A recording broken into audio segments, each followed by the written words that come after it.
You're listening to the Run for Your Lives podcast.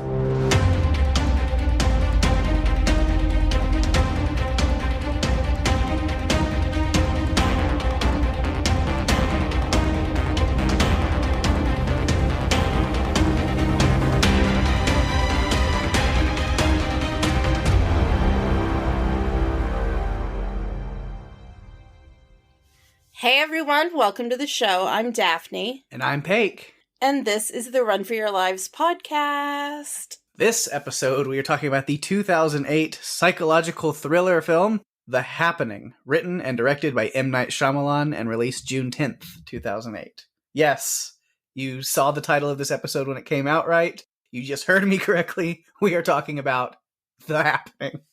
Yes, we are. Wow. Yeah. I'm really interested to jump into this discussion. Yeah. I think it's going to be interesting. Yeah, I started my notes off before I actually started my rewatch, because I haven't seen this movie and since it came out in theaters, and I saw it then. Yeah, me either. And for some reason, I don't know if it was just because I was a dumb kid or what. I don't know. But everybody hated this movie, and I was like, I don't get why, because I actually really liked it. Yes. And so I have in my notes, I'm like, we're going to dive into a movie here that most people seem to hate, but I actually really enjoyed it when I first saw it. So it'll be interesting to revisit all these years. Let's go. Let's see what happens. And then I get halfway through the movie, and I was like, oh, they were right. This sucks. What was I thinking? I don't know. Maybe it was because it was on the big screen. Yeah. Maybe. I hadn't been, I hadn't experienced as many actual, really good movies about this same kind of topic, and thought at that point, I don't know. It was, I think what I really liked, because it was the ending, which I even thought it was more of a twist ending, but it really wasn't, because you figure out pretty quickly that it is the plants, and that's the whole point. But I think something about, when I first saw it in theaters, that idea was really interesting to me, and so that's what I've held on to as liking this movie, was liking the concept of the movie. That's what I remember really liking, because I think I was like, oh, but that's creative, that's interesting. It was kind of like a environmental message kind of movie, and yeah, I always think it's great to have a good movie that kind of teaches people to take care of the earth that we live in. Unfortunately, this is not a good movie that does that, but it does that. And I think at the time, I hadn't seen a lot of other movies like that. I mean, I'd seen The Day After Tomorrow, which we've talked about with a lot of the climate stuff, and our own, the way that we impact the world that we live in. But yeah, I don't know. I don't know why when I first saw it, I really connected to that and was like, that's really cool. And now I'm still kind of the concept was really cool, but it just, they didn't pull it off. Yeah, I mean, why is it hard to believe that Mother Nature would suddenly decide to rebel against us? I think considering what we've been doing to our planet over the last at least 100 years, if not more, to me, it's a pretty obvious thing that, Mother Nature could get pissed off and say, you know what? Fuck you guys. Yeah. We're going to go back to status quo and start over again. Yeah. And I think that's why I did like it, was that concept once I realized what was going on. Because oh, okay, that's creative, but also there's a good point to that. Yeah, agreed. And then it kind of fizzled. Yeah. I did not realize. Feel like potential was there, but how bad the acting was. Oh, and I'm God. trying, I still don't know how and why that happened. I'm like, was it just the script and was Shyamalan very you have to follow the exact words I gave you? Or was it they were just phoning it in? Because Mark Wahlberg, Zooey Deschanel, John Leguizamo, I love all three of them as actors. They're very good. And I enjoy seeing them on screen in most of the stuff they do. So to watch them through this whole movie and be like, what are they doing? They're not this bad of an actor. Why can they not deliver these lines convincingly? I feel like they were playing the part of an actor who can't act. Yeah. Or who overacts or under. I don't know. It was It was just really odd. I found myself just sitting there watching it thinking, man, I was wrong. I really don't like this movie as much as I thought I did. I mean, it's pretty crazy because my favorite parts of the film were instances where people were offing themselves. Yeah. Like the men walking off the building. I thought that was a, creepy concept. Maybe you were just jealous because you couldn't do the same thing they were doing while watching this movie. Oh my goodness. You're like, oh, at least they wouldn't have to watch the rest of this movie now. No. It was just, I guess it was because I thought it was clever how they shot that scene and how they shot like the cop talking to the cab driver. And then the music in the background was just this creepy little piano sound. Dun, dun, dun, dun. And then chaos, but calm chaos.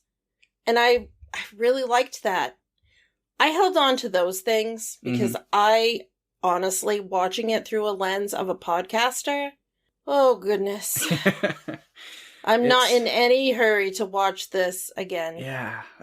Ever. We've talked about on this podcast a lot, like there's this like weird kind of thing that happens where you go in and like there's a movie that you like maybe didn't care for that much the first time, but then you really analyze it as a podcaster where you're going to, really be digging into it and you like pull these like fun little nuggets and stuff that you didn't realize before and you get to appreciate it in a new light. It's the exact opposite while watching this movie. Once you really try to break down into it and analyze things, you're like, oh God, how did they get away with making this? This was the final product and they said, yeah, put that out. Oh, and how could I be so wrong? I mean, I like me some cheese when it comes to movies. I really do. Some of the movies that are my go-tos are not the best movies in the world, but for me, they're fun to watch. Yeah. This one, no. Not gonna watch it again, probably. And yeah, we have some things to say and some stuff to talk about, but it's definitely interesting. And I'm really curious what our listeners think of this movie. If anyone's brave enough to like rewatch this to send any feedback, I don't know. Hopefully, if we could, the feedback that we get at the end of this episode. Maybe it's just people being like, I didn't watch it again. I was not going to put myself through that, but here's what I remember. I'm really curious to see I'm curious to hear what we get from our listeners, see what they send us about it. Mm-hmm. Even if it's just, I didn't like it, I didn't rewatch it, that is the end of the story. Yeah, it's definitely one of those. And I liked M. Night Shyamalan. Like, he's done some great movies. The Village was great. The Village was great. Signs, I really liked. Yes. The Sixth Sense. This was disappointing. Yeah. I think maybe in, like, the timeline of Shyamalan where he started getting real bad, I think this movie was kind of one that kicked that off. Because he still had such a star-studded cast. Where it was, like, almost like, oh, it's another Shyamalan film. And then this might have been that like first movie. I'd have to go back and look in like the, filmography and see exactly how that time went. Because then there like became quite a long season of like Shyamalan was like a bad word where you're like, oh, don't. Yeah. To where like he started like he put out, because I think he put out Split, where his name wasn't even on it until like you actually went to the theater to see it, and then like after the movie ended, it was like directed by M. Night Shyamalan, like in the ending credits. And it was like, he pulled a Shyamalan on us with a twist that we didn't even know this was his movie till after we saw it. Like, he didn't want us to know. Yeah. Because he wanted folks to give it a chance, and he knew that they wouldn't, probably. Mm-hmm. I don't blame him, I guess, for holding it. Yeah. Because then that movie, Split, was awesome. Yeah. I think the one for me that kicked it off was Lady in the Water, which came out a couple I never years saw that one, but I heard one. it was not good either, so it was not the best. So that might have been a great cast. Paul Giamatti was in it. Bryce Dallas Howard. Mm-hmm. Great cast. He had a bigger role than usual too in it. Shyamalan did. Mm-hmm. And then I feel like he started to get back to things with The Visit, which was about two kids going to visit their grandparents. Okay, I remember. I never saw that one either, but I remember what that is. Yeah. And then he's kind of building himself back up again, but... Yeah, Split was great. Glass was great. Devil was one he did somewhere in the time. I don't remember when that came out. I did enjoy that one when I first saw it, but it's also been one that I've only seen once. So now I'm scared to like try to go back to it. Don't go back. And then he's got his new one that's coming out this year sometime. Looks real weird. Like, I don't know how I feel about that one. I know, I'm scared. I'm scared. Yeah, because I've seen the trailer for it. And I'm like, scared. This is a weird concept, and I'm not in on it 100%. And because it's Shyamalan, I'm like, oh, it could go either way. Like, he could turn this weird concept into something good, or it's gonna be trash, and I'm scared to even attempt to try to watch it. For those who don't know, because it's called Old, I believe. And it's like this weird island where people age incredibly rapidly. Like, the trailer is like this family with these two young kids. And, like, the kid's like, my bathing suit's getting tight. And it's like, okay, that's weird. And then he, like, goes into the woods to pee or something and comes back and he's, like, an 18-year-old. And then, like, it shows him, like, rapidly, like, growing and everybody's getting on. It's like, okay, I don't know how this is gonna go. You know, though, he's got a couple of shows. Like, I don't think he's directing it. Or he's involved with a show called Servant that's on Apple TV. That's right. And I've heard good things about it, but I haven't seen it. It's had 2 seasons, I think. He was involved with Wayward Pines, which in the first season of Wayward Pines was great. Second season, not so much. I think he's hit or miss, and I really think that there are probably some cool concepts that live in his head that we definitely need to see. But not this one ever again. That's all I'm going to say. Or actually, no, that's just the beginning. Yeah, that's not all I'm going to say. We got a lot more to say about this movie, but let's go. Let's jump into it. All right. What we haven't done yet, you have your behind the scenes and stuff before we get started, so what do you got? There's cool behind the scenes stuff. Yeah. So it was filmed in and around New York City, also Phoenixville and Philadelphia, Pennsylvania, and Paris, France, which we saw kind of at the end. Mm-hmm. It was M. Night Shyamalan's first R-rated film, and as of 2021, it's the only one. Probably for all of the scenes that we'll talk about later. Mm-hmm. A little gruesome. So the tagline is, we've sensed it, we've seen the signs, now it's happening, and that basically is referring to 2 of his other films, The Sixth Sense and Signs. Mm-hmm. The It's Happening tagline also appeared in Signs. The budget for this film was $48 million, and it grossed worldwide $163.4 million. Yes, most of the interest and box office came from worldwide, not the U.S. Mm-hmm. At least he made his money back on it. It wasn't a total failure in that regard. I know. So it's 91 minutes, and Pake, I'm dying to know what you put together or found for a synopsis for this film. I don't know why you get so excited about these. They're so cut and dry most of the time. I love them. I love them. It's fun. Mm-hmm. Yeah, because with this one, a science teacher, his wife, and a young girl struggle to survive a plague that causes those infected to commit suicide.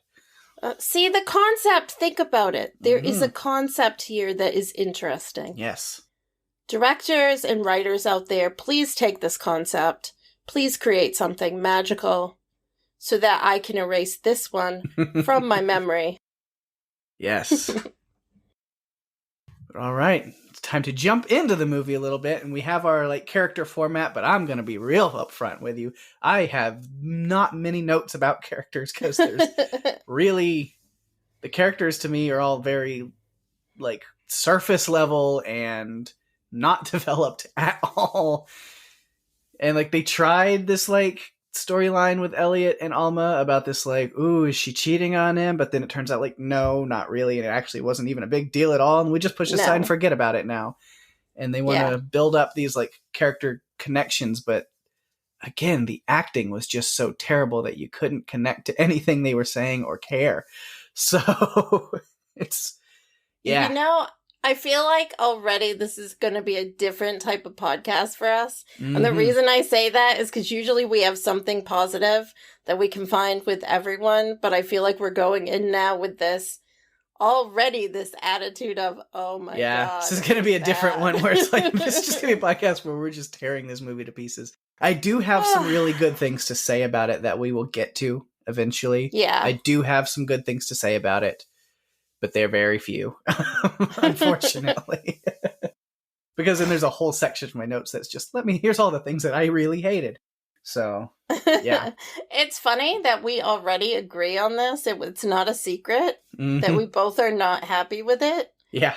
Because usually we're on the same page anyway, but I feel like, wow, we're just continuing it. I don't really like it, and Pake doesn't really like it. So we'll just continue on that. Yeah. So, first up, we have Elliot Moore, who's this science teacher. He's married to Alma. He's waiting to have kids because his wife wants to wait. So they're putting that off. We notice that his wife is acting odd. He talks about his wife acting odd. She's a bit distant.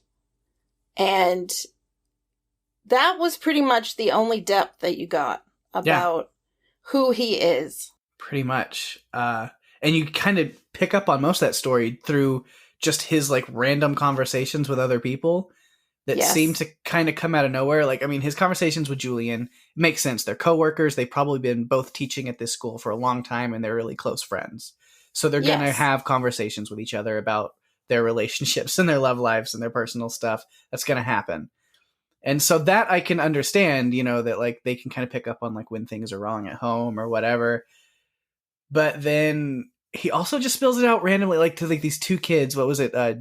Jerry and Josh, I think was the names. Yeah. I don't, that they just like pick up randomly and then they're with them for a little bit, where he's like, they're in that model home and he's like just sitting there at the table and he's like, here, let me just spill all of my life story to you. And then, he's talking about all the scientific theories and what's going on and da da da da. And then after they leave the model home, the other kids just grilling him about like, well, why haven't you had kids? And what's the deal with you and your wife? And why haven't you worked this out? And relationships are like why am I taking relationship advice from like a 15-year-old?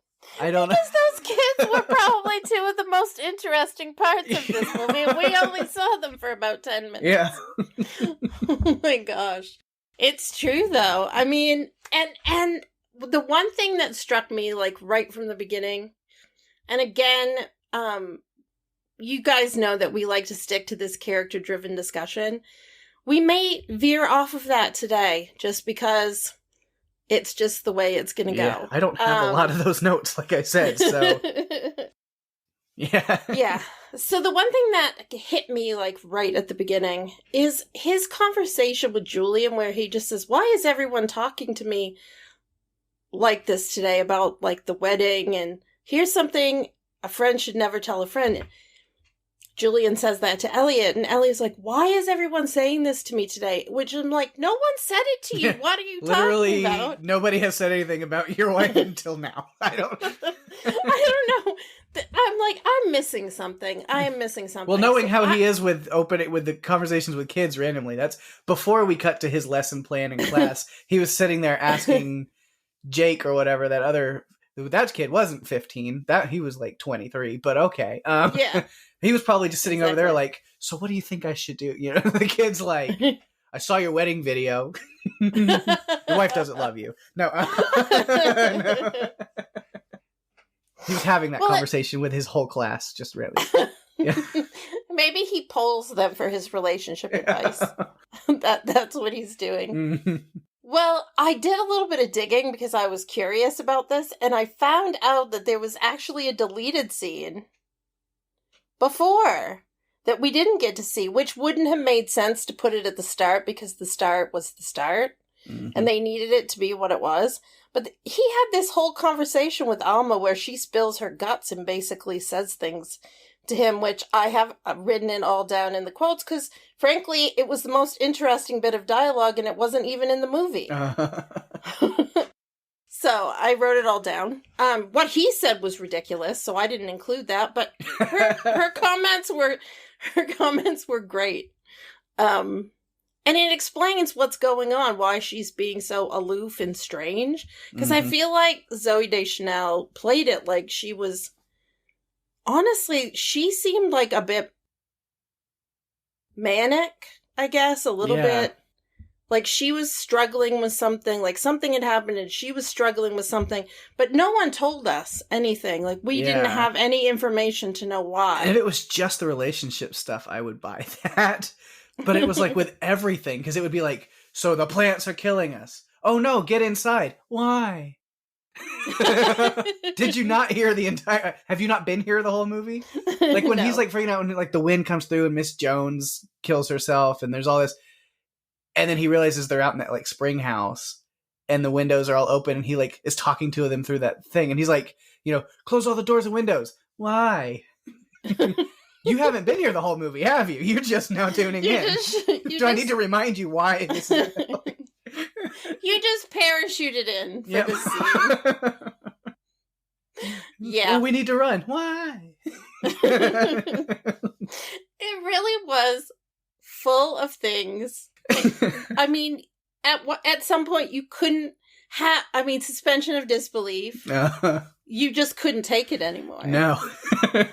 You know, and I like to, you know, rewatch a movie and do all my notes and then maybe watch it one more time. I only got through half of it, and then I was watching other things so that I wouldn't have to finish it. Mm-hmm. I found other stuff to watch. Yeah. No, I'm not doing this again. I got enough.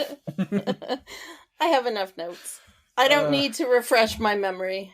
Yeah. Please, and don't refresh my memory. Yeah. I guess we're kind of just combining Elliot and Alma in a point I think can be done. Yeah. Just, you know, because there's not, and it's not, you know, I hate to say things like this because it sounds like, oh, the actresses, the female characters, I don't care about what they, or is going on with them. Like, but no, literally in this movie, like there's nothing to her whatsoever, which is a shame because Zooey Deschanel is awesome and she deserves way more than that. Again, I feel like her best scene wasn't even in the movie. Yeah. Like it was on the cutting room floor. Yeah. And I think his best scene was sitting there talking with Jess about the mood ring. Yeah. Like I felt like that was the only genuine thing I saw from him in this movie. Mm-hmm. Yeah, I was like, what is Wahlberg doing? But yeah, he just kept questioning, like, what's going on? What's going on? What's going on? What's I'm like, you're a science teacher. Yeah, he's like trying to piece things together, and he's just saying like vague science things, like, okay, interpret the da-da-da ways. Like, go ahead. Yes. What's the hypothesis? What did it? It's like out loud. It's like, that's not helping you. You should be piecing together. No. Like, well, the plants are doing this with the chemicals, and the people are here in the groups. But no, he's literally just saying like science things, like, okay, put together the hypothesis. What's the theory? Oh, but what about the scientific method? It's like, you're not actually putting anything together. You're just saying words. Give me a minute. Give me a minute. Why can't anyone give me a minute? And I'm like, oh my God. The smartest people were the people who owned the greenhouse. Yeah. They were the smartest people. Because that guy was just like, oh, I figured it all out somehow. I was like, yep, it's the plants. Definitely the plants. It's the chemical stuff. I like hot dogs. So. Yep. I'm like, okay, we need to see more of them because, he at least can formulate a thought in his head without talking it out loud, you know, for everyone's benefit or not. Yeah. Oh my God. And then, we talk about their like emotional turmoil, if you want to put it that way, that Alma's going through. And it, you piece together that, like I mentioned, you think that like she's cheating on him because I was like, who's Joey? Because Joey keeps calling her. And she's ignoring. I was like, oh, she's cheating on him with this guy. And then, you answers the phone and talks like, it was just dessert and blah, blah, blah. And I was like, oh, so she is. But then turns out not to even be that big of a deal because then when she does come clean, is like, me and this coworker went out to dessert together and that was it. But then I lied to you anyway. And it's like, because I thought you'd be mad, which, okay, sure. Fine. Like I could understand you going to dessert with a coworker and then lying about it being weird. Because I think if she would have just been like, yeah, he invited me to go get tiramisu. And so we did. Okay, cool. And that's kind of how he was. Even after being lied to, he's like, you lied to me. It's okay. It's fine. Like he forgot, which I will say I did like that point like with Elliot because I was like, I like that he wasn't really bothered, but like he gives her this like kind of teasing thing. He's like, you know, we're about to die, so I got to be straightforward with you too. I was at the pharmacy and there was this one person that worked there and she was real hot. So I went and asked her for, what was it? Like heartburn medicine or something. Cough medicine. It's like, I just went and asked for, I didn't even have a cough, but I just wanted to talk to her and I almost bought it too.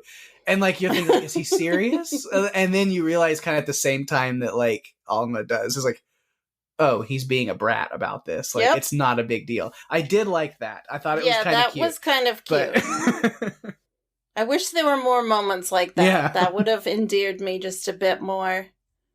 Just a bit more to everything that was happening. Oh, my God. Because, there's like one of the few moments where I was like, oh, actually, that's nice. That's a good moment. Yeah. And we don't get really any of those other than that. So it's like, oh, well, there was something. Yeah. And then you feel for them while they're separated, you know, by the, you know, when he's in the regular house at the end and she's out there. And like, I was like, because he's like, you know, oh, we're separated. I was like, yeah, we can talk to each other. But I was like, I just want to be with you. And it could have been a wonderful moment where I was just like, you know, I got him. And this is kind of, I'm diving into my like major complaints topics, but because I really didn't like the fact, because like I get him like, you know, not wanting to die without being with his wife. And like, so I get what they were doing, but then I did not like how they were both just like, okay, well, we could wait a while until like it's much more dire and we're starving and, you know, there's not much, you know, more we can do. And then we want to be together. But it literally had been like 5 minutes and they're like, yeah, let's just go die. That's fine. That's what I didn't get. And it wasn't even just, it was like, we could wait till it's a lot longer. Time has gone by. And then when we feel very desperate and like there's no hope, then we go out together. But no, like I said, it's like 5 minutes and it's just like, yep, let's just give up and accept death now. And I'm not even going to ask this 8-year-old girl what she thinks about it. She can just come die with us. That'll be fine. I know. I'm like, no wonder Julian says, don't take my daughter's hand unless you mean it. I mean, oh my goodness. I can't. I just can't. I think, honestly, Elliot was just scared because he had just seen Mrs. Jones off herself. Mm-hmm. So he got scared and didn't want to be alone. I don't know. I feel like anything like that completely fits this crazy movie. Yeah. It's like you can't wait like a day apart from each other to see if this thing blows over. Like you're lucky that it did just randomly right before you went outside. Maybe, you know what? Maybe Mrs. Jones had the right attitude all along from the beginning. I mean, she was a strange character. Oh, God. I've got some things to say about her. Oh, my goodness. Yeah. I call her a grumpy lady. Yeah. That's what I call her. That's one light way to put it. Oh, man. The minute she slapped Jess's hand when she tried to take a cookie, oh, my God. Yeah. I was just like, okay. Whoa. They're just going to be okay with that. All right. Yeah, no. But she did tell them about the spring house. Otherwise, we would not have known, and we just would have been like, well, what are you doing? Mm-hmm. Where are you? Yeah, I was like, well, at least we set that up. That'll come in handy. Yeah, that's the only setting up that was done. Really? Yeah, pretty much. I do, again, it's not necessarily a thing I liked about the movie, but I guess in the story, I was like, oh, at least it's sweet. You know, we see kind of at the end. I was like, oh, it's good that they pretty much just like adopt Jess and take her in as their own, and then now Alma's pregnant with a baby of their own. I was like, okay, that's a good place to end their story there. I like that. Okay. Yes. Yeah, that was pretty good. Just hopefully with their own child and stuff in the future, they're just like, oh no, this small inconvenience that we might be able to wait out. Let's go die. Like, I hope they don't continue to just do that. Yeah, Julian was probably rolling over in his grave at that moment. Because he didn't last long when he went to... Yep. Which I'm really surprised. Like, he just... I get that he wanted to go to his wife. Mm-hmm. But knowing the odds, it might have been better for him to stay with his daughter. Yeah. But But he I get decides it. to go. Yeah. I can't fault him for that. So I guess, unless you have anything else to say about the Moors, then... I have nothing. You know what? The only thing I have is Alma said that there was something exorcisty about Mrs. Jones, and I thought that was a clever line. Yeah. Yeah, that is. But that's really it. There's really nothing else. So then we can that get I can say.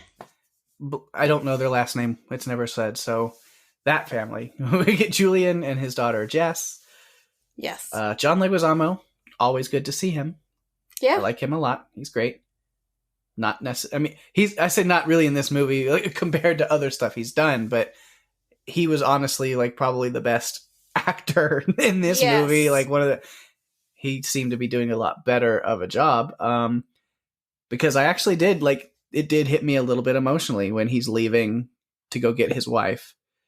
Like, I could understand where he was coming from in that moment, and like, you know, she's going to be better off with you, so Jess is staying with you, and I'm going to go and I'm coming back. He's like, he's doing his like fatherly husband duties. He's going to put himself, you know, on the line for that, and I like that. And then that line that you mentioned, I really liked where, you know, and he's totally speaks to Alma even more, I think, because he's like looking at Elliot like, I trust you with my daughter's life and take you. And then like Alma's like, yeah, we'll take your kid. And he's like, don't you do it unless you mean it. Like, don't take my daughter's hand unless you mean it. Like, he's immediately like, I trust you with my life and her life, Elliot. Her, on the other hand, I don't know. No. I think there was definitely a lot of friction between Julian and Alma. Uh-huh. And I would have rather them, you know, gone down that road, because that might have been even a little complex. Because the movie just, I didn't think there was a lot of complexity. I mean, if we were supposed to be worried about characters living or dying, they never lived long enough for us to even really pay attention. Yeah. But if it's supposed to be more about the climate and what's happening, we're definitely doing that. I mean, I paid attention to the climate stuff. That was the interesting part for me. Mm-hmm. Yeah. I will say that, like you mentioned, you know, the characters that kind of die off. So you know, because I hadn't seen this in however many years, since 2008. So I had forgotten that he died that early on in the movie. Yeah. And so it kind of caught me by surprise a little bit. I was like, oh yeah, like that's, because then, you know, when the car like stops and then speeds up, I was like, oh yeah, I remember this scene. But I was like, I forgot that was him, and like that's already when he's done. And so that one was like actually really sad to me, because I was like, you know, it's like Wazamo. So I was like, oh, he's going to be a big part. Oh yeah, he goes off on this like noble mission, and no, he doesn't, because they get through that area that's affected. There's like the hole in the car roof that lets just enough air in until it is kind of a really sad and rough scene where like the car just stops and you're like, yep. And that's when and then they have that moment where then it just speeds up into the tree, and then he gets out and is like, oh, he's fine. But then he's outside. And so he just sits down in the middle of the road and picks up shards of glass from the Jeep and cuts his wrists with them. And you're like, well, this is bleak. Cool. When they pulled into Princeton too, and the bodies were just hanging there, the way it was shot, again, that to me was the best part, because they were clever in the way that they shot things. Yeah, those were the best moments of the movie. So we can talk about those a little bit. Like, kind of, you know, the scene, the one at the very beginning with the two women in the park was really weird, because she had some terrible cheesy dialogue of like, oh no, it looks like they're clawing at themselves. Is that blood? Yes. And then her friend like stabs herself in the neck, which was really great practical effect. Yes. Like, I was like, that looked really good. But then she's just like, oh, okay. This is normal. Like no big deal. I'm like, I don't know. I thought with the men walking off the roof, that was the one that I really enjoyed. The construction workers scene was great, because they're sitting there joking with each other and talking, and then you just thud, and one of them falls, and they freak out. They're like, oh god, that was so-and-so. Mackenzie, like that. And they go over there and they're like calling an ambulance, and like, oh no, and then other bodies just start falling. Davis? Yeah, the one guy was like super, and he looks up and just watches, and they're just like lemmings marching off the roof, one after the other. Yeah, and the music was just so intense. Somehow this random extra playing a construction worker who nobody knows his name as an actor managed to outact Mark Wahlberg by leaps and bounds. Yes. And I don't know how that happened. Yes. Because he was actually very convincing. Yes, I think so too. was more affected by him than anyone else. Mm-hmm. I mean, because he was just, you could see like this genuine reaction and emotion in his face. Yeah. Compared to the rest of it when, no. I mean, it was, there was no depth at all. After a while, I just didn't understand Mark Wahlberg's character at all. I just thought he was just, honestly, like a caricature. Yeah. Or a cartoon. Oh, man. Yeah, I've got more to say about it. But, you know, and another kind of weird thing, you know, it fits within because we're talking about Julian and then Jess. Jess, there's not really a lot with her. She doesn't talk through most of the movie, and I feel really bad saying this about a child actor, but I'm glad she didn't talk much more, because when she did speak, no. Like, it's what about mommy? Like, everything is just so, like, monotone. Like, there was no emotion in any of the actors when they delivered their lines. And it was, like, even the girl, like, I'm okay. Like, okay. But she does have that moment where the best part I say of her is when she's freaking out after the two other kids that are with them get blasted by the shotgun. Oh my God. And like she screamed, because I was like, well, that's going to fuck her up. There's some trauma. Talk about therapy is needed. But then I guess she just moved on from that pretty quick, because then she was back to just her normal self after that pretty quickly.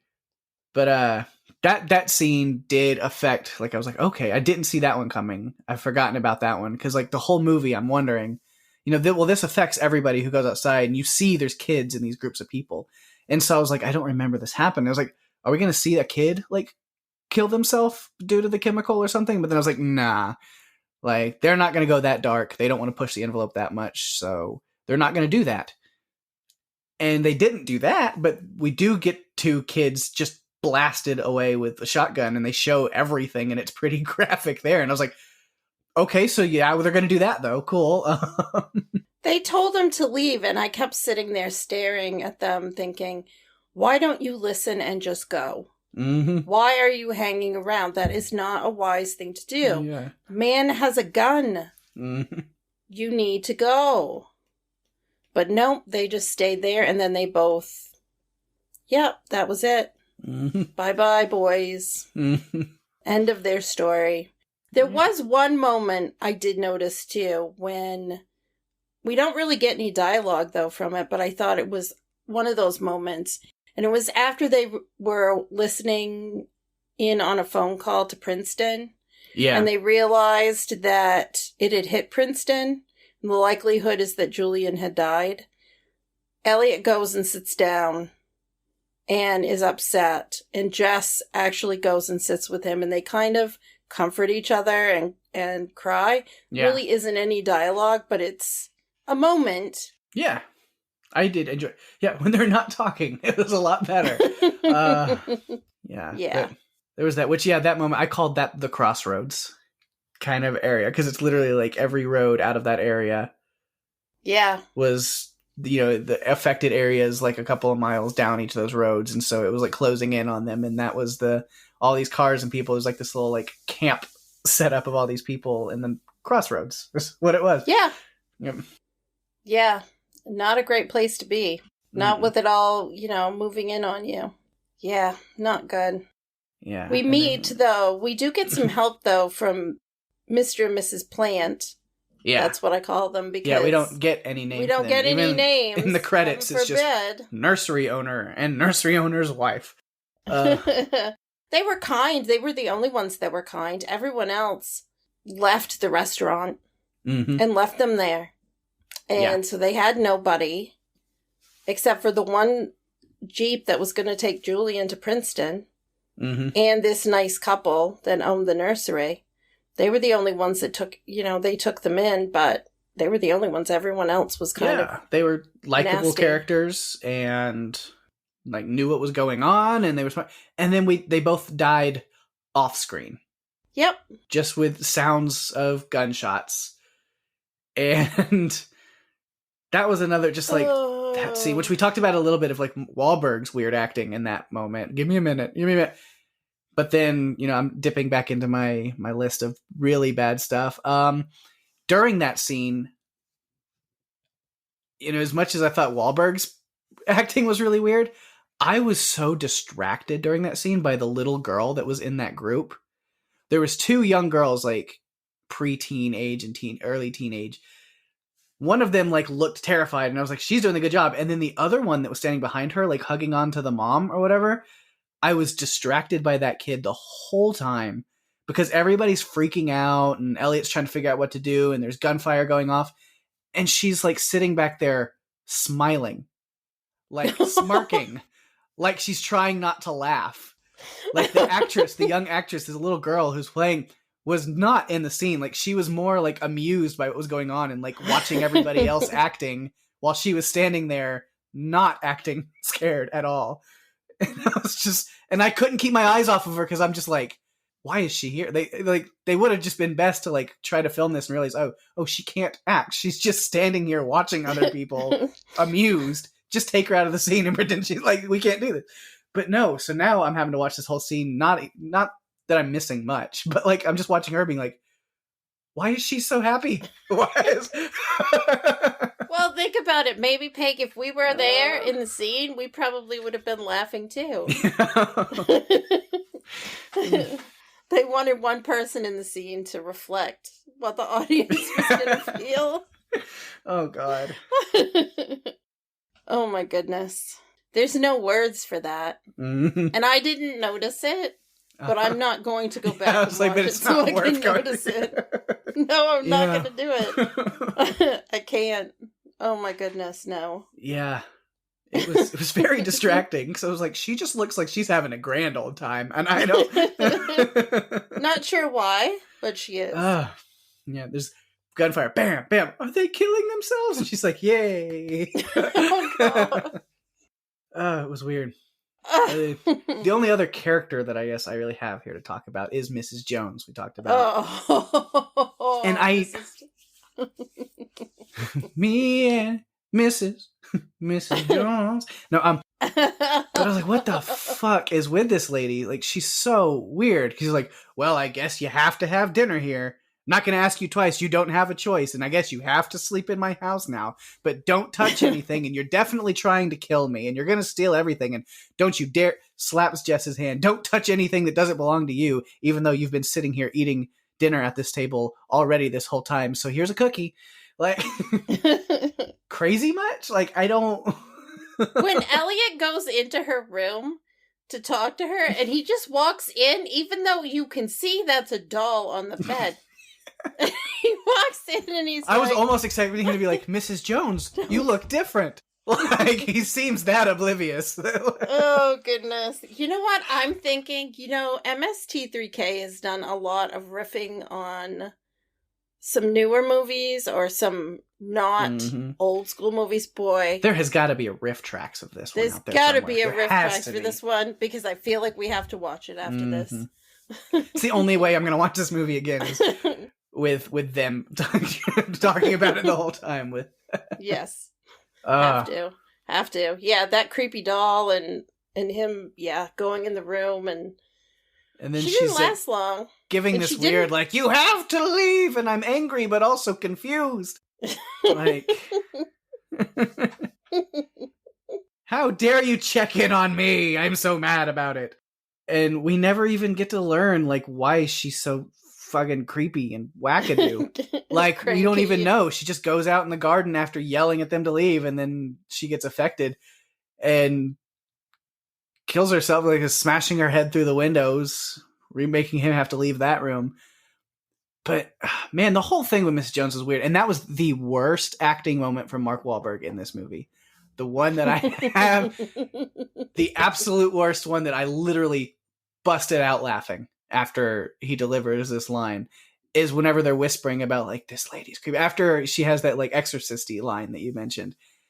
And then, like, they hear, like, a little creak, and she's been listening, and she's like, I hear you whispering, planning to steal all of my things. He goes, probably planning to murder me in my sleep. And the way that Mark Wahlberg goes, what? No. I was like, the way he delivers that when she goes, you're planning on murdering my sleep? And then he goes, what? No. I was like, well, that would make me think 100% he's definitely planning on murdering me in my sleep. Like, Oh of my course God. not. I would never do that. I almost waiting for him to wink. Like, of course not. No, I won't kill you. Oh, goodness. Yes. What is that? Oh. You almost have to try to be that bad at delivering a line. But I feel like it was. Like, he was trying. Like, he was an actor playing a part, not an actor playing a part. I mean, there were cool things. At the beginning, when they were in the auditorium and the principal was explaining, here are the warning signs and, confused speech and physical disorientation and then, suicide.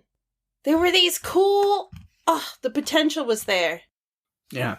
It just didn't translate. Such a bummer, because I think it could have been cool. Yeah. I'm trying to think, because I've mentioned a lot of my like bad stuff, but since that's where I'm at in my notes now, I'm out of character stuff. What I have left, I have the lions mauling the guy in the zoo scene. As much as that's supposed to play really dramatic and like shocking, I was just distracted by like how that came out. Like they're sitting in this diner, like eating and trying to like, and then this lady's like, hey, look at this video that somebody sent me of a guy getting mauled by lions. You definitely want to see this right now. Look. And there were 3 scenes that were removed from the movie that were on the DVD. One of them was an extended lion attack scene. Mm-hmm. Which we didn't see. I did look at it. It didn't add much. Nah. But yeah. Now, I do have some notes of stuff that I did like. So, I did mention I do have good stuff. We need to hear those. Let's play the other side of this thing and see. Okay. Again, like kind of picking up off the beginning, because like the opening credits are like the wind sound effects and the clouds blowing, and I was like, this is actually eerie, knowing the plot, know what's coming. Like, it's cool that they set up with that.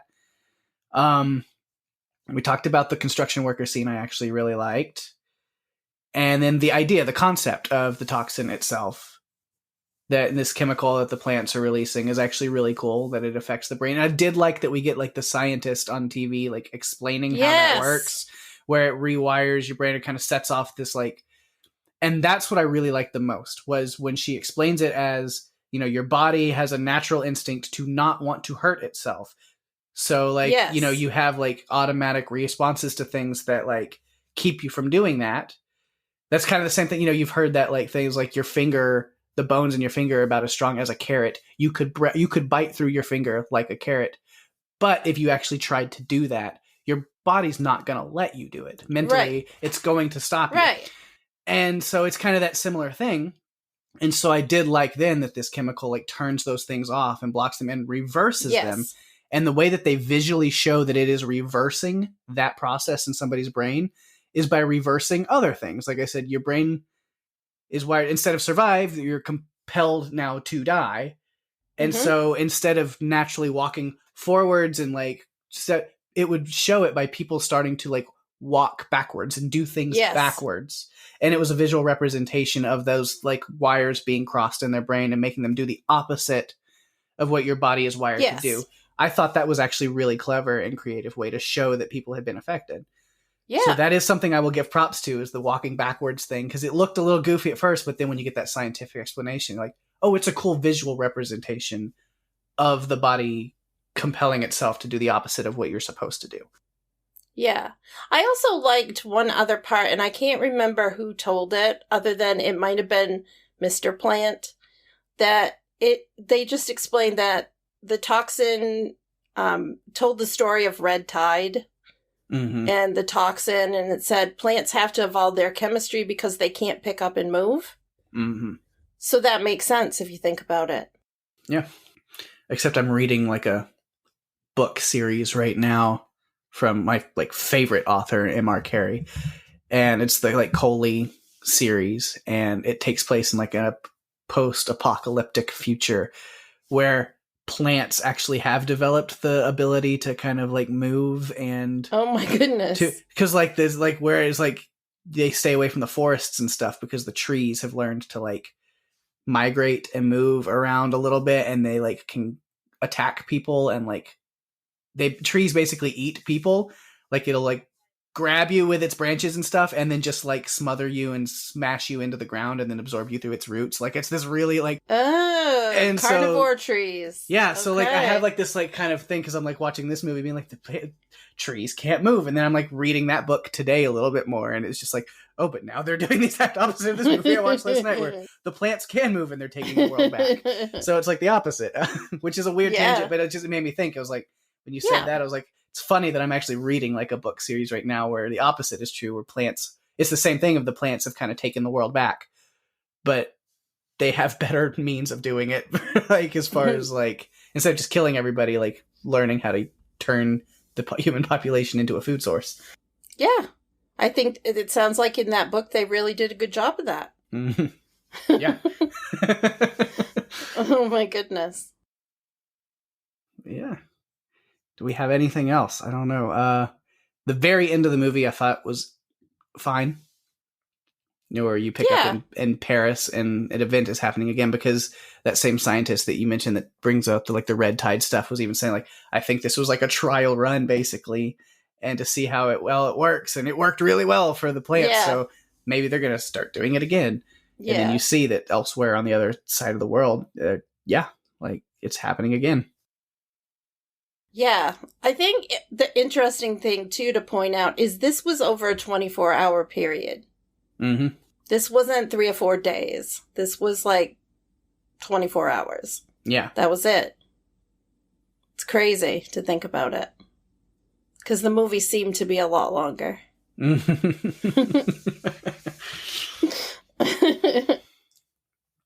Oh, man.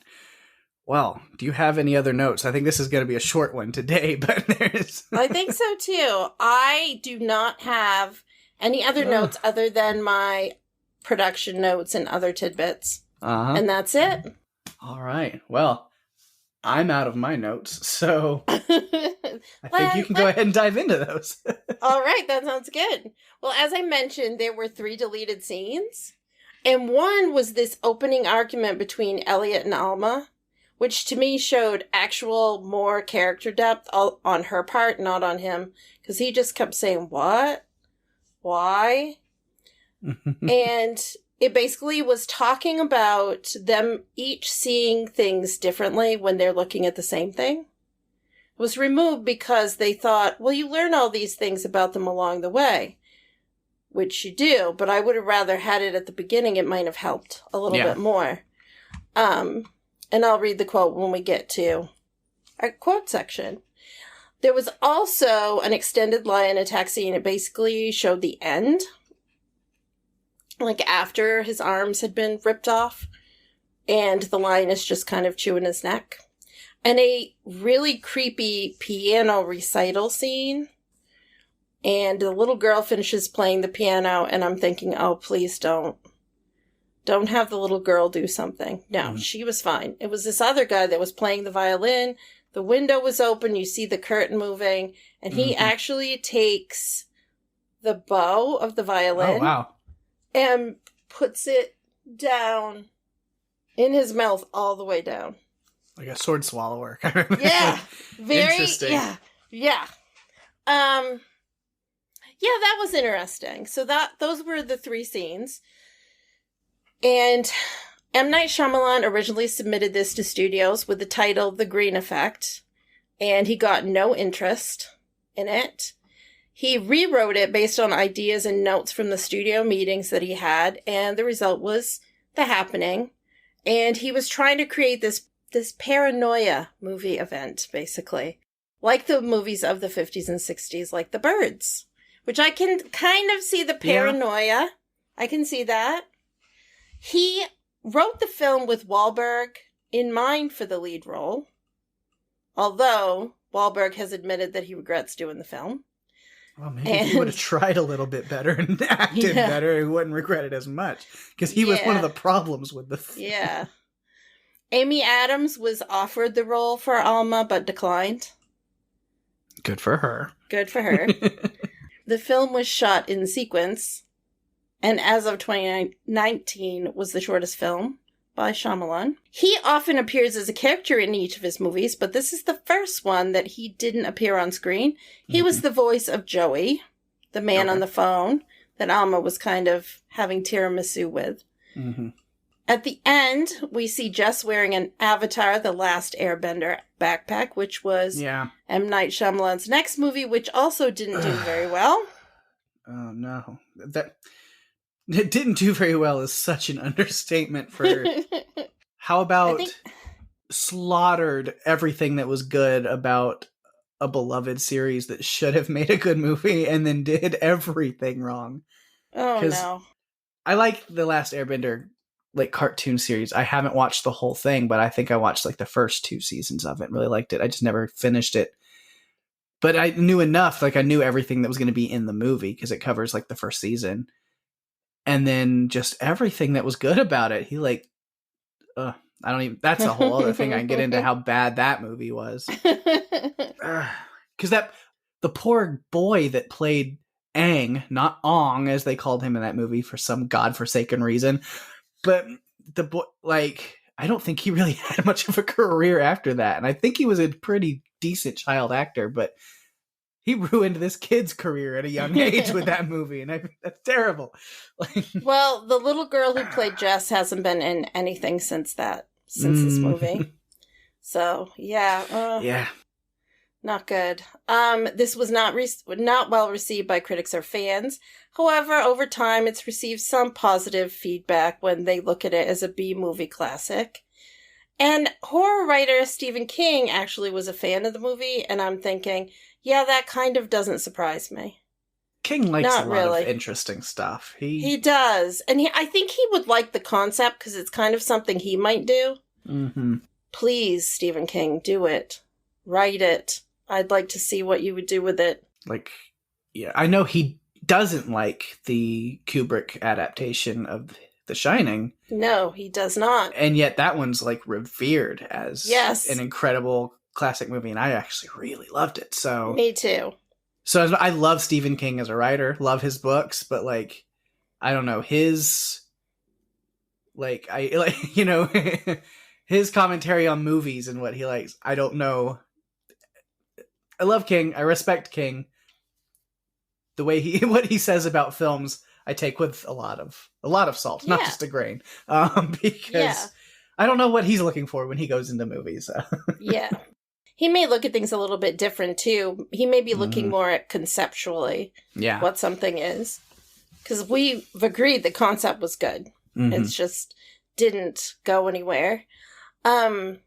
Stage actress Betty Buckley, Mrs. Jones, is not a stranger to horror films. She played Carrie's gym teacher in the film Carrie, the original film. And she also appeared in Split, which came out a couple of years ago.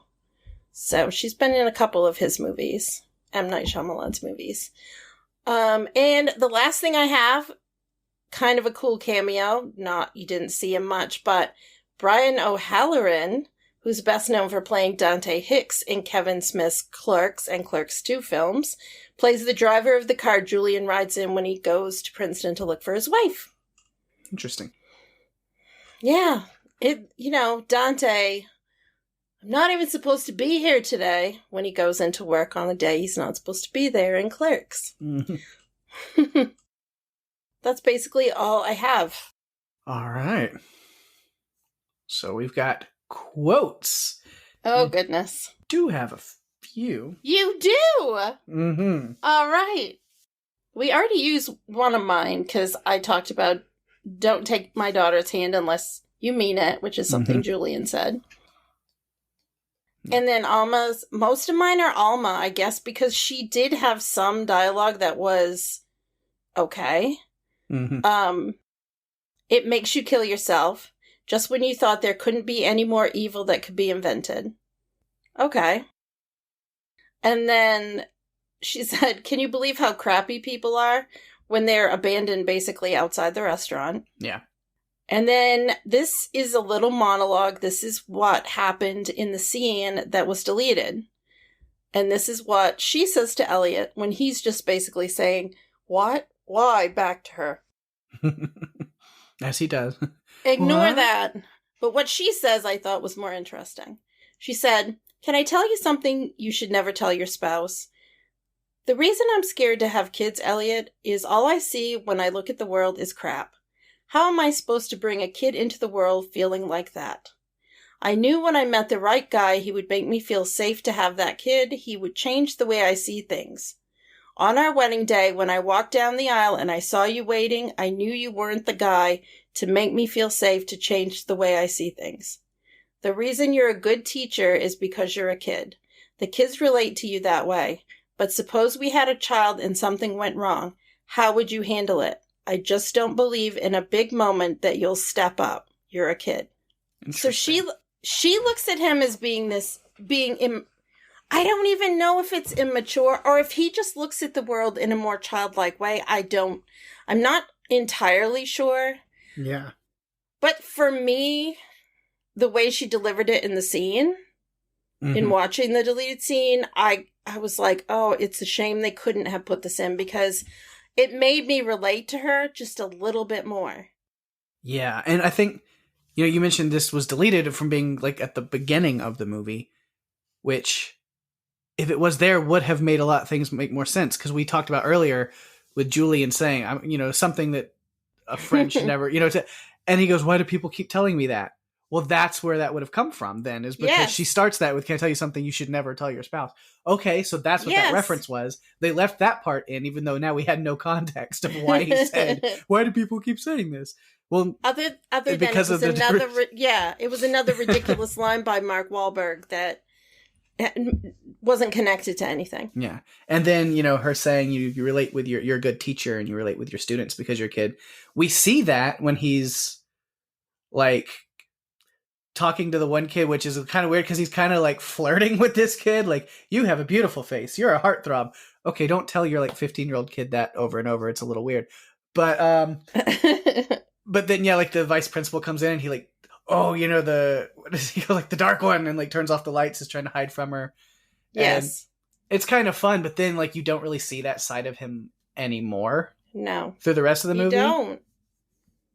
Which, then you could take it as because, she tells him, I'm looking at your quote, where, I just don't believe in a big moment you'll step up. So you're like, oh, so maybe they're showing him maturing, except he really doesn't, because when we get to a big moment of stepping up, he goes, yeah, let's just all die together outside. Like, he doesn't step up. So and she goes along with it. Unless them taking in Jess at the end is his form of stepping up, and then she finally gets pregnant, so she trusts him enough. So that helps that ending make that, even a little bit better, but it's still lacking a lot. Well, and she's talking about you're acting like a kid, but then they go outside at the end, like you just said, to die together. That doesn't sound like something she would do. Mm-hmm. Not really. Not when she's thinking about stepping up and life in general. No, that seems a little out of character for her based on this. But because we didn't get to see this, here we are. Mm-hmm. All right. For my quotes, I just have 3 little ones. 2 of them that are funnier, but then one that was more serious that actually I thought was like kind of chilling, and then ended up being But when they first the train docks at whatever that other place that they were at, and everybody kind of gets out, and he's talking to the conductors, and then he's like, where are we going? Why aren't we continuing on? Why are we stopping here? And the conductor says to him, sorry, we lost contact. He goes, with whom? Which, yes, emphasis on the whom. He doesn't say with who. It actually really caught me off guard. With whom? And then that's the weird part about that quote. But then what I did like is then the conductor just looks at him like gravely and goes, everyone. Yeah. And I was like, ooh, chilling. That was chilling. That's when I still was thinking that something could happen. Yeah. That this could be the movie I was hoping it was. Yeah. And then, the 2 other ones are just kind of like actual like moments that made me laugh, and not because some young actress is smiling in the background or but we're actually like meant to be funny and we're funny, is the nursery owners, and they stop and they see the bodies in the road, and then the wife turns to the husband and goes, well, you have binoculars in the back from when you used to spy on the neighbors. Yes. And I thought that was funny because it just really adds to like how weird this eccentric. guy is. I feel like they're eccentric. Yeah. They're really eccentric. And then when they showed them like standing outside the crossroads and he's eating a hot dog, I thought that was a nice touch. Yes. Since he's got this whole like, you like hot dogs, right? No. Yeah, no. And then finally the scene where they're in the model home and Elliot's standing there and the breeze is kind of blowing through the plant sitting in the corner of the room. And there's like this like chilling in the music and it's real uneasy. Like he's like, oh no, there's a plant in here and it's being communicated with. So he starts talking to the plant where he's like, my name's Elliot and we're just here to use the bathroom. Is that okay with you? And I'm just like, this is hilarious. And then he touches it and realizes. And so the quote that I have, he goes, plastic. Yeah. I'm talking to a plastic plant. Yep. This is I'm what still it's come doing to. it. This is what it's come to. Yep. This is what it's come to. Oh my goodness. Yeah. Those are some of the funny moments from this film. There were a lot of funny moments that shouldn't have been funny. They're unintentionally funny. Yeah. Yeah, definitely. All right. Oh, now we get to the rankings. Oh, man. What's going to happen here? I know where I'm going. The question is, do you know where you're going? Oh, I have mine. Yeah. Yes. I definitely have mine. So, who's going first? That's the question. I think you should go first this time. Oh, no. You just want me to go first because then it makes you feel better if you're close to what I picked. Yeah. So, okay. All right. I'll go first. All right. I pretty much said what I liked about this movie and what I didn't like. And at the end of the day, it got a 6. That's it. 6? A 6. All right. Yeah. Okay. So I am close to you. Again, we are kind of on the same wavelength, except, man, there's just some of those things that I noticed that really just keep distracting me. Maybe, what? No. To where a 6 felt too high. Oh my goodness. I don't know that you've ever been lower than I me. know, but I didn't want to drop it too much lower because there's the concept and some of the stuff was really fun and like, you know, the construction scene actually, there's enough stuff that like gripped me to be like, oh, this is really compelling. But I landed on a 5.7. So I wasn't too far off, but it's all right. But yeah, it's not a good grade. It's not a good movie. No, and going much further down, you know, we end up in turkey territory. Oh yeah. Thanks, Killing. Oh goodness. Well, this is one that I'm definitely not going to watch again. Yeah, I don't think so. But I have lots of other ones that are on that I've looked at our list recently, and there are lots of other ones that I'm really looking forward to talking about. Oh yeah. Tons. There's good stuff to come. Yes. Absolutely. That'll be fun. Oh my goodness. The feedback phone is ringing. It is. Let's see what people had to say about the happening. Oh, goodness. All right, we have a little bit of feedback this week. We're going to kick off. Again, we've kind of been in style, kicking off with the first bit being about the movie we're not covering this week, but what we talked about last week. And that's totally okay. And we've got a fun message. I say fun. Somebody who's not quite agreeing with things. And that is awesome, though, because we actually do like when we have differing opinions of our listeners. And even though I say differing, she makes some good points. And yeah. Anyway, as I'm building it up, we'll just go ahead and get to it because Tony had a message on Twitter. And Daphne, why don't you take that? I am going to take it. So, Tony says, I have a day to catch up on all my favorite podcasts. Today, I was finally able to hear your coverage of Godzilla vs. Kong and wanted to chime in. I really wanted to love this and I just didn't. It suffers from the same dense complications of the other Godzilla movies. Also, these monsters keep having these massive battles in the middle of huge cities, and I'm imagining that the human casualties are massive. That makes the whole these are the good guys harder to sell. I would like to see a movie like Battle for Hollow Earth. What I did like was the ocean battle, the little girl with Kong, really every Kong scene. I knew you would, Tony. And when Kong and Godzilla fight Mechagodzilla. I would watch another movie if they made one. Tony, I'm glad you're catching up on your podcasts. Yeah, I was going to say all your like really great feedback about the movie with a lot of like good points, but then also like having some good stuff to say about it. But I'm still hung up on like the first sentence where you say you're catching up on all your favorite podcasts, and that made me go, "Aw, thank you." We've missed your feedback, Tony. Yeah. I'm glad that you're back and having some time.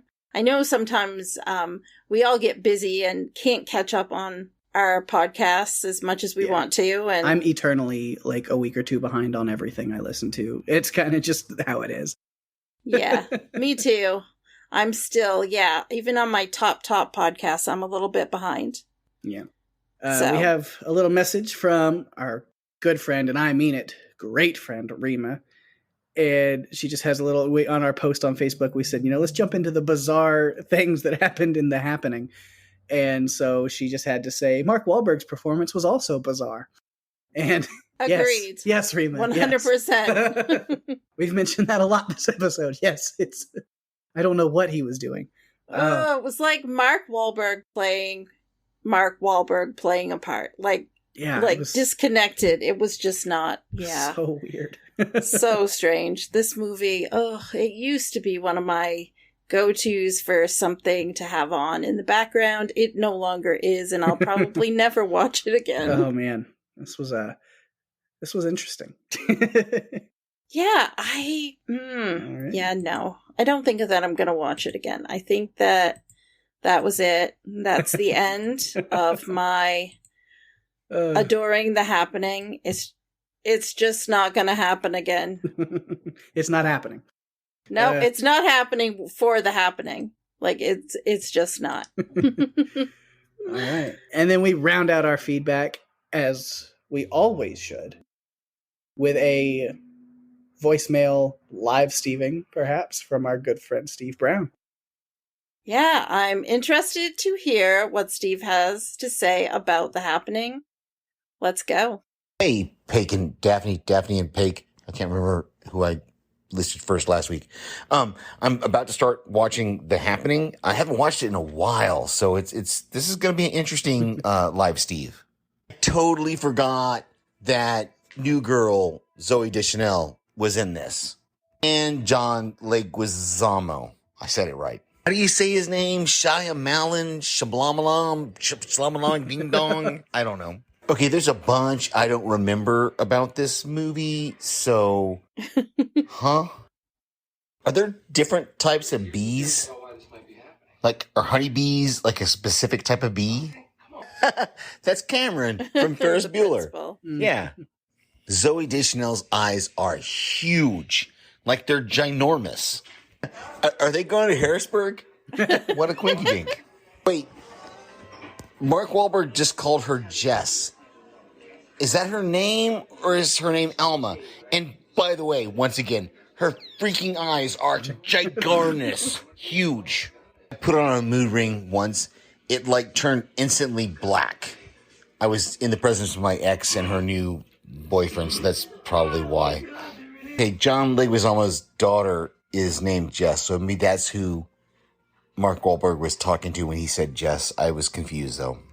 There's a lot of really depressing, moments in this movie. Sorry, I got caught up in the story, and how do they get separated? But they're not actually separated because now they're coming together again? What? All right, maybe you guys can explain this movie better. I don't know. Yeah, talk to you later. No, I think you summed it up pretty well when you said, what? I think that summed it up pretty well. Steve, yeah, I think that it definitely did. It summed everything up. Yeah. My thoughts and feelings. Oh, yeah. Awesome. thank you so much, everybody who sent in your feedback. We always love to hear from everyone and hope to hear from more and more as we continue to put out episodes. And so if you want to submit that feedback, whether it's, through all the different ways that we have been reading them here, you can go through Facebook like Rima did and hit us up at facebook.com/runforyourlivespodcast.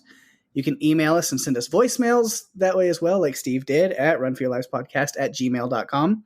Be like Tony. Find us on Twitter at RFYL Podcast. You can also find us on Instagram at Run For Your Lives Podcast. If you're enjoying the show, share the love, tell your friends, post, share it on Facebook, everywhere else. And you can just go to or send anyone to runforyourlivespodcast.com, where you can find links to all of the social media and all of our podcast players. We're on Spotify, Apple Podcast, Audible, Stitcher, Pandora, YouTube, probably 100 more that I didn't name. We're adding more all the time if we can. Just if it plays podcasts, we're probably there. We're on iHeart. How did we get there? I don't know, but we are. It's magic, Pake. It's behind the scenes magic. Anytime a new platform comes out or a new podcast delivery service, I am on it and I'm able to get it added very quickly. Yes. So look us up and send anybody else who loves these kind of movies to check it out. They might love it as well. Yeah. Let us know if there's something you'd like us to cover. We're also open to suggestions. Yeah. Or if you listen to one of our backlog of episodes and have some thoughts, you can always send us thoughts on movies we've already covered as well. Yeah. We'd love to hear what you're thinking. Yeah.